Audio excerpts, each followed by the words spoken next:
Mereka bukan bangsa kuat, bukan bangsa kuat. Tapi tadi mereka akan menggunakan banyak cara. Karena itulah maka Nabi SAW karena peristiwa tadi itu, maka Nabi mengutus sahabat mulia Muhammad bin Maslamah. Muhammad bin Maslamah, Muhammad bin Maslamah inilah nanti yang memimpin penculikan pemimpin Yahudi Bani Nadir Ka'ab bin Ashraf. Muhammad bin Maslamah radhiyallahu anhu. Muhammad bin Maslamah diutus oleh Nabi SAW untuk berangkat ke perkampungannya Yahudi Bani Nadir, kemudian diminta untuk menyampaikan pesan Nabi. Apa pesan Nabi? Nabi berpesan, sesungguhnya Rasulullah SAW memerintahkan kalian tinggalkan kampung ini. Rasul hanya memberi waktu 10 hari lamanya. Yang masih terlihat lebih dari 10 hari, kami penggal kepalanya. Cakep kan? Bagus banget tuh pesan, Pak. Pulang, tugasnya cuma menyampaikan pesan. Muhammad Maslamah itu memang spesialis penyampai pesan, Pak. Betul. Dan beliau kalau itu sampai zaman Umar itu beliau penyampai pesan. Sama Khalifah Umar nanti. Sampai Umar puji Muhammad Maslamah itu. Makanya Muhammad Maslamah itu nanti salah satu jabatannya di zaman Umar itu jadi ketua KPK, Pak. Iya. Itu kerjaannya memang dia mengontrol kekayaan pejabat. Terus dicek mana yang mungkin korupsi, mana yang tidak, itu kerjaannya Muhammad bin Maslamah. Makanya kalau Muhammad bin Maslamah nanti datang ke sebuah kota di zaman Umar, kalau beliau datang sebuah kota dan pemimpin tahu, masalah ini. Ini Pak Ketua datang, ini mesti masalah ini Muhammad bin Maslamah datang. Makanya tuh baca sejarahnya Gubernur Sa'ad bin Abi Waqqas. Ya, Sa'ad bin Abi Waqqas ketika jadi gubernur di Irak. Ya, begitu datang, dia belum lihat Muhammad bin Maslamah, belum lihat. Tapi stafnya sudah bilang, Pak Gubernur, itu pintu istana dibakar. Siapa yang bakar? Katanya namanya begini. Itu dari Madinah, itu Umar yang nyuruh itu. Enggak, biar saya nyemui saya. Tahu ini mesti ada masalah ini. Mesti ada masalah ya. Itu luar biasa, Pak, ya kan? Ini konsep model KPK dulu itu begitu, Pak. Bakar dulu pintu rumahnya, belakangan ngomongnya. Belakangan Muhammad bin Maslamah, tapi memang ini untuk level ukhuwah tingkat tinggi, Pak. Sa'ad bin Abi Waqqas, Muhammad bin Maslamah, Umar bin Khattab itu level tertinggi. Yang satu gubernur, yang satu utusan, yang satu khalifah. Emang itu level tinggi, Pak, ya. Level tinggi. Ya kan cuma pintu rumah juga dibakar, ya kan. Sudah selesai, sudah berpelukan, gak ada masalah, sudah selesai. Umar tetap percaya pada saat menyampaikan sumpah dan dia benar.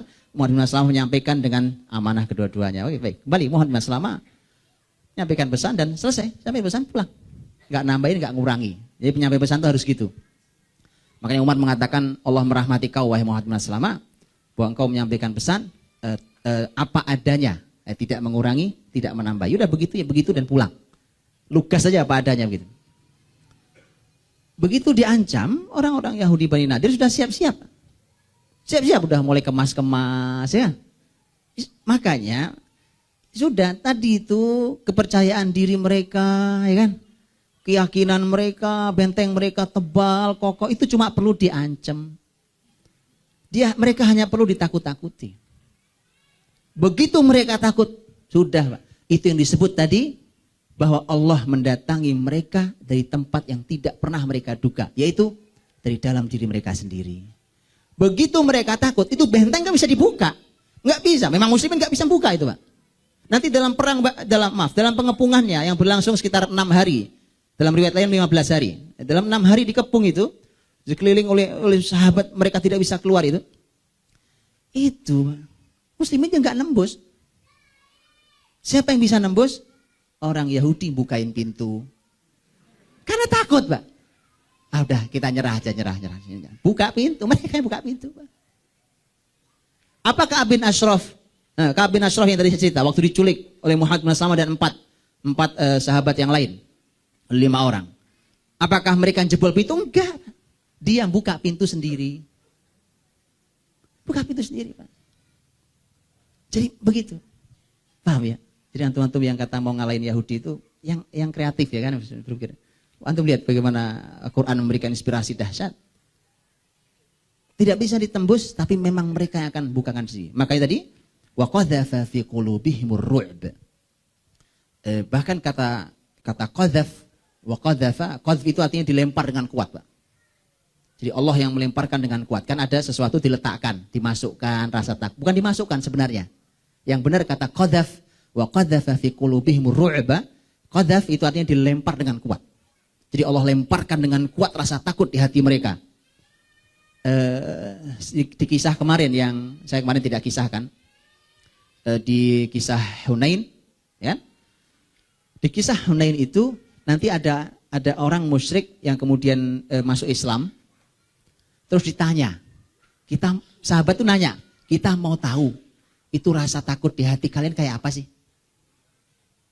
Jadi muslimin pengen tahu. Kan mau jelas takut ya? Kayak apa rasanya? Dia bilang itu ada bejana gitu, Pak. Ada bejana dari, bejana dulu kan dari tembaga, dari gitu ya. Itu ada koin gitu, dilempar. Kebayang tuh? Semakin keras dilemparkan, apa yang terjadi? Semakin keras bunyinya dan semakin berbolak-balik adu dengan sangat keras dan sering, betul? Kan beda kalau ditaruh, ting, beda kan? Ini di wa qadzafa fi qulubihimur ru'b. Oh, di hati mereka tuh takutnya deg-deg. Nah, itu deg-deg gitu. Sangat takut. Setelah rasa takut apa? Langsung hasilnya.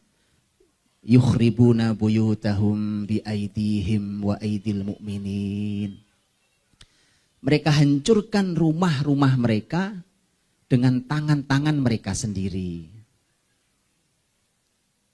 Siapa yang bukain pintu tadi saya bilang? Mereka. Kan gini. Kalau perang, terus itu pertahanan musuh atau rumah-rumah mereka, terus kita paksa jebol, jeger, hancur. Terus menang. Nah, itu perang. Kalau Yahudi itu, Pak, saking memang tidak berani orang, mereka pengecut sekali. Bayangkan, itu kekalahannya sampai pada tingkat yang ngancurin gak perlu muslimin. Loh kok bisa? Ya. Walaupun nanti ada kalimat berikutnya, wa aidil mu'minin, dan tangan orang beriman, tapi lihat, bagaimana ceritanya itu? Ada dua kisahnya. Karena Nabi SAW itu kan Nabi ketika menghancurkan sebuah wilayah, jadi Nabi SAW meruntuhkan sebuah wilayah itu, yang sudah tempat yang dekat dengan benteng mereka, itu orang Yahudi akan menghancurkan rumah yang dekat dengan itu, dengan wilayah yang sudah dibuka oleh Nabi SAW. Mereka hancurkan, mereka tutup ulang gitu kan. Mereka semakin ke dalam gitu.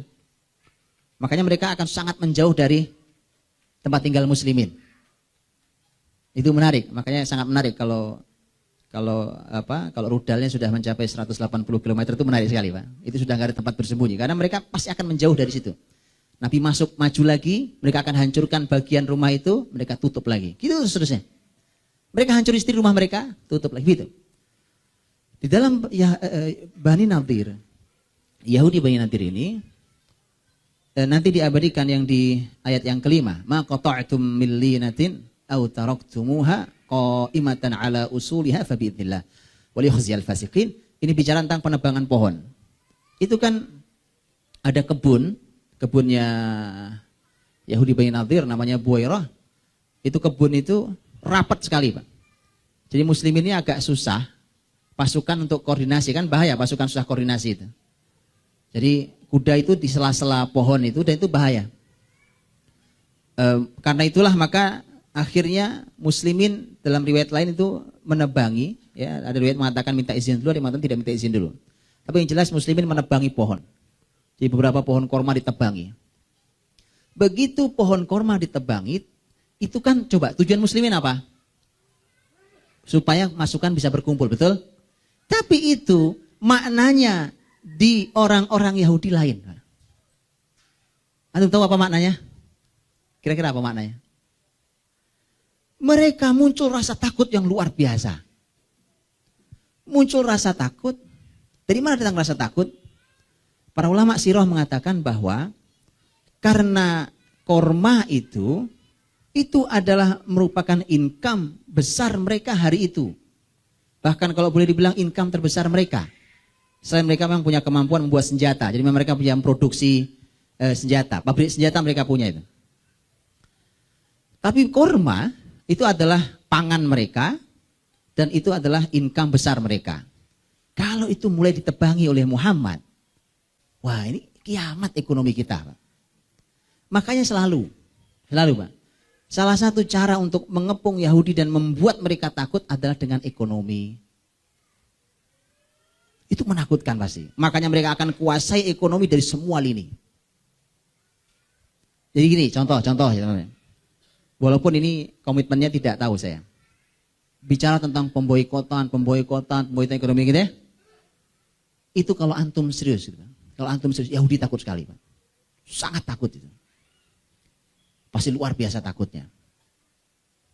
Tapi kan kita nggak bisa sepakat. Itu masalahnya. Itu Arab tuh yang mengelilingi Palestina yang terjajah ini, mereka sepakat saja untuk itu, hanya itu. Hanya untuk masalah pemboikotan ekonomi.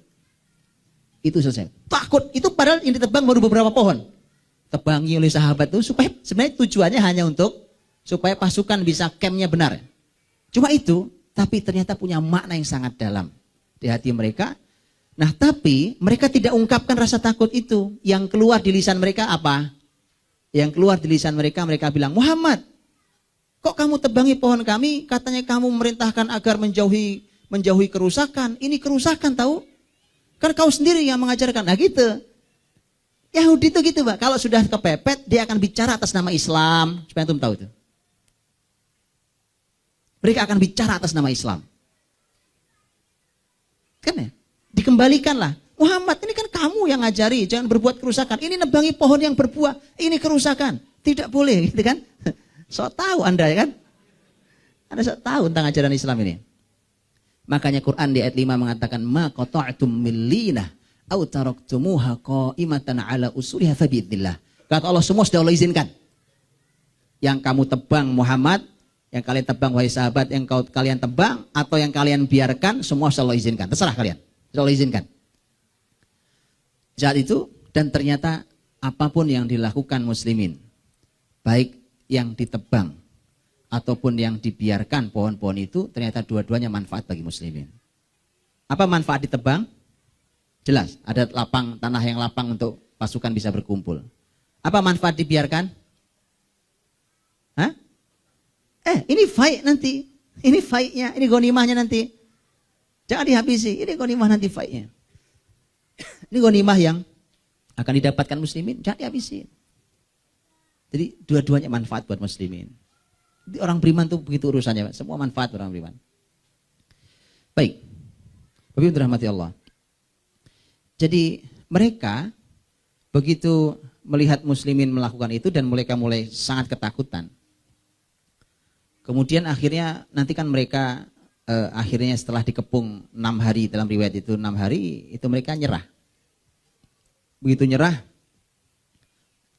nyerah kita tahu bahwa akhirnya mereka oleh Nabi SAW diberikan vonis hukuman.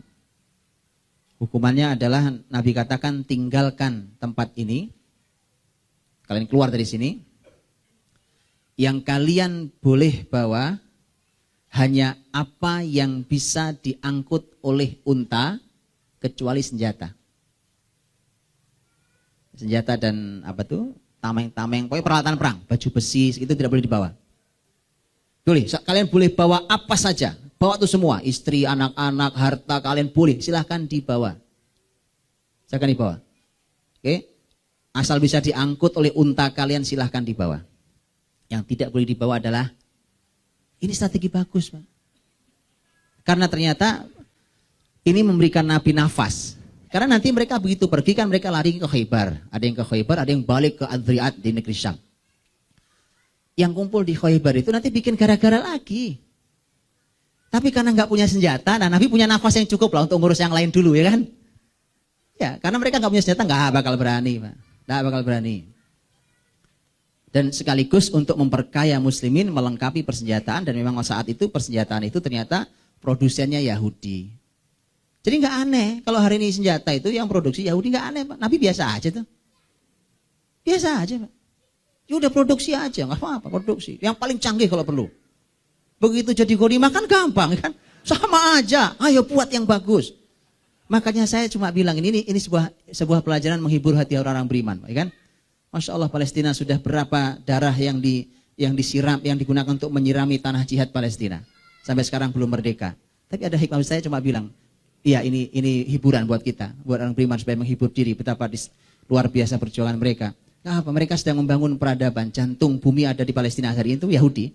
Yahudi sedang membangun jantung peradaban, bukan semua dikendalikan dari situ, bagaimana Palestina itu. Dan biarkan mereka bangun sampai pada tataran yang paling hebat, paling maju, paling kaya, paling canggih. Silakan. Begitu diambil muslimin, selesai semua bumi. Jadi ghanimah besar. Maka semua akan dipegang muslimin di satu jantungnya langsung selesai. Apa itu? Jadi kayak hiburan. Maka Nabi bilang, sudah, senjata harus kalian tinggal, kata Nabi SAW. Tinggal senjata. Itu mereka pergi bergerak 600 onta. 600 onta bergerak. Apa yang mereka lakukan? Ini dasar Yahudi pelit. Itu mereka bukan cuma membawa emas, perak, makanan, persediaan makan apa. Nah, bukan hanya itu, anak, istri, enggak. Itu kayu-kayu semua dibongkarin. Semua ada. Hancurin semua dibongkarin, Pak. Itu yang oleh Quran dikatakan. Ini pemandangan yang digambarkan. Yukhribuna buyutahum biaidihim. Mereka hancurkan rumah-rumah mereka dengan tangan-tangan mereka sendiri. Muslimin nonton. Ayo hancurin. Ayo nonton. Kita tonton aja. Itu kekalahan yang paling hina, Pak. Tadi saya katakan, kalau rumah muslimin yang menghancurkan, namanya perang itu biasa. Umpamanya sampai ada umpamanya. Atau benteng mereka muslimin menghancurkan. Ini enggak, muslimin nonton, ayo kamu yang hancurin, saya nonton. Itu kemenangan luar biasa. Dan selalu ketika antum buka surat Al-Isra, Allah ketika menghancurkan masyarakat Bani Israel, masyarakat Yahudi itu selalu dengan kekalahan yang sangat hina. Sangat hina. Dimana sebagaimana disampaikan dalam Al-Quran. Ya, nanti antum bisa buka dalam surat Al-Isra di ayat-ayat awal ketika Allah berfirman tentang kerusakan mereka 2 kali di muka bumi dan Allah hancurkan di 2 kali itu. Yukhribuna buyutahum biaidihim wa aidil mu'minin fa'tabiru ya ulil absar. Allah menghancurkan rumah-rumah mereka dengan tangan-tangan mereka sendiri dan tangan-tangan orang beriman. Orang beriman akhirnya nanti juga para ulama tafsir ada beberapa tafsir dalam kalimat orang beriman perannya apa? Kok di sini dikatakan juga ternyata tangan orang beriman juga ikut menghancurkan. Ada yang mengatakan tidak ikut menghancurkan, tapi tangan orang-orang berimanlah yang menjadi penyebab tangan-tangan mereka menghancurkan rumah mereka sendiri. Karena tangan muslimin nebangi pohonnya dulu segala macam, ya kan, dikepung 6 hari, itu kerjaan tangan muslimin. Setelah itu mereka yang menghancurkan dan muslimin nonton saja, ayo sudah pergi. Itu kepergian mereka tuh. Ya, ini kalimat tolong nanti dibuka lagi dalam sirah Nabi. Inilah selalu dan sama persis dengan zaman hari ini. Persis sama. Lihat. Ada pemimpin besar di Yahudi, Bani Nadir, ada Huyai bin Akhtab. Ada tadi Ka'ab bin Ashraf, ya. Ada Salam bin Mishkam. Ini pemimpin besar nih. Nanti ketika mereka harus meninggalkan itu dan nanti pergi sebagian ke Khaybar, sebagian ke Syam. Itu salah satu di antara mereka, pemimpin Yahudi itu, Bang. Itu dia punya kulit binatang, kulit sapi jantan. Kulit sapi tahu kan, sapi yang lebar gitu yang itu isinya emas perak, Bang. Dia penuh itu, dia bawa itu emas perak. Kaya, mereka simpan emas perak. Dari dulu Yahudi senang emas, Bang. Sampai hari ini. Emang kemana perginya Freeport? Saya pernah baca emas kita disimpan di mana? Yang paling besar, ya kan? Itu, Pak, emas perak mereka tuh. Makanya selalu di protokol Zionis kan juga sama. Emas itu menjadi targetnya. Emas perak itu dia bawa. Terus apa kalimatnya? Ini kalimatnya bagus sekali. Ini jadi pelajaran buat kita. Ini kalimat si tokoh Yahudi bilang. Inilah sambil nunjuk itunya, hartanya itu. Inilah yang kami gunakan untuk mengangkat dan menjatuhkan bumi. Artinya peradaban ini, negeri-negeri ini, kami angkat, kami jatuhkan, semua pakai ini. Adapun kurma, di Khaybar banyak kurma. Artinya nggak apa-apa, memang sedih meninggalkan kebun-kebun kurma mereka yang dahsyat itu, tapi buat mereka dia katakan nggak apa-apa, di Khaybar banyak kurma. Ini ada gantinya, tapi kalau ini harus saya bawa. Sampai hari ini, Pak. Pola konsep itu sampai hari ini.